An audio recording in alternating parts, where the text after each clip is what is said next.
I'm David Volk, a voice of the resistance, albeit a strange and fatherly one. Today's post, he doesn't love LA. Top reasons Trump is attacking Los Angeles. Spoiler alert, Mexicans have nothing to do with it.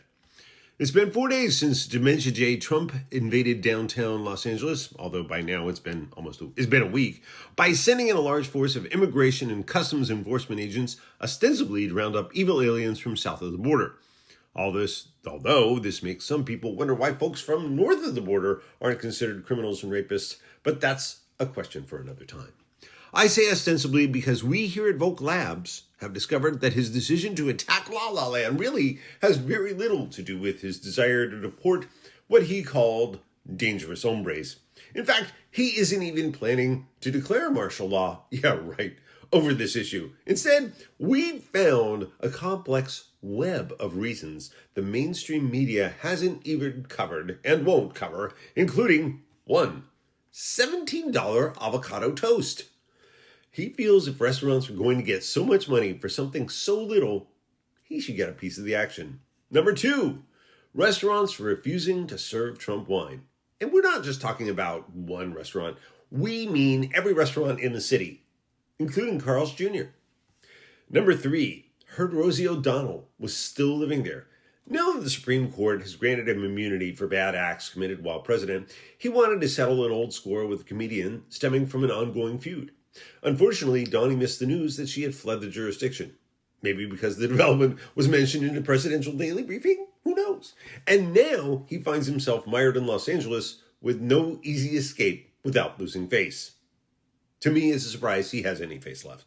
Number 4, studios won't make movies he likes. Not only is he still pissed off that the critical biopic The Apprentice was in cinematic release right before the election, he's also upset that the studios aren't making movies like Birth of a Nation and westerns that feature Mexicans as the bad guys. Number 5, wants to distract from Big Ugly Bill. Sure, he may call his budget a big, beautiful bill, but do you know what's really in it? It funds a tax cut for the rich by cutting Medicaid, Medicare, assistance for vulnerable women and children, adds a work requirement to welfare, and limits the power of the judiciary to keep the president from violating the Constitution. And that's just part of it. If you were trying to steal a lot of money, you'd want a diversion too. And chaos makes a great one because in chaos, they can steal. I'm still not sure why Trump hasn't changed the slogan on our money to say, in chaos we trust. Number 6, that whole Epstein thing. Or is it Epstein? Epstein? Stein? Did you happen to notice that LA blew up right around the time that Leon, Trump's name for Elon Musk, started hinting that Trump's name is mentioned throughout the secret documents detailing Jeffrey Epstein's pedophilia case? Of course not, because you were too busy watching the repeated airing of the same 20 seconds of clips of Californians defending themselves against ICE attacks. Number 7, that big breakup. Remember how you were getting ready to microwave a big bowl of popcorn so that you could watch the latest rounds in the slap fight between Elon Musk and Dementia J? No? Look around the kitchen and you'll find the unpopped bag of Orville Redenbacher's next to the front page of your daily newspaper. If you still get a daily newspaper, that is. Number 8, embarrassment over Kilmar Obrega Garcia return. Did you know that the Trump administration caved on its refusal to bring back the guy who had illegally been deported to an El Salvadoran prison?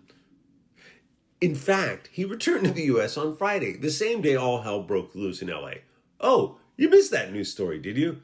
Mission accomplished. Number 9, maybe 10, I don't know, wants to level downtown and build a resort. Oops, I'm sorry, that's Gaza. I guess we got confused there for a minute. Or did we? And number 10, still pissed off about The Sopranos. Trump has a reputation for not being able to move on, and the series finale of The Sopranos is the perfect example. He doesn't have the imagination to figure out what happened to Tony on his own. He just still doesn't like it years later, and he won't stop. Believing? What? Too soon? I've been David Volk, a voice of the resistance, albeit a strange and paternal one.